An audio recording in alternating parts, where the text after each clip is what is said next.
Maagang may bisita yung aking madam. Dito sila mag-aalmusal. Ayan. Gustong-gusto nila to, yung kamatis na may itlog. Saksyoka kung tawagin nila. Masarap siya, partner, sa kubos. So, ganito lang yung ginagawa ko. Yung kamatis, blender ko. Niluluto ko siya sa sarili niyang katas. Ayan. Dahil luto na yung kamatis, lalagay ko lang yung asin. Ilalagay ko na rin po itong chili. Tapos, fresh coriander. Yan.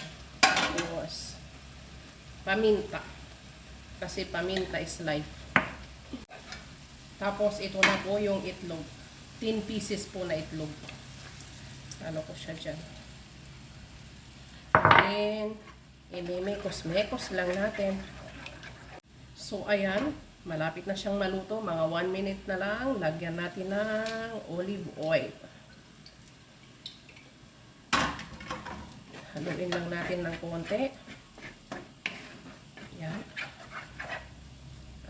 Ito po kinakain nila dito sa loob ng kawali. Kubos ang nila dito. Ang partner nila. So, ayan na. At ready to serve.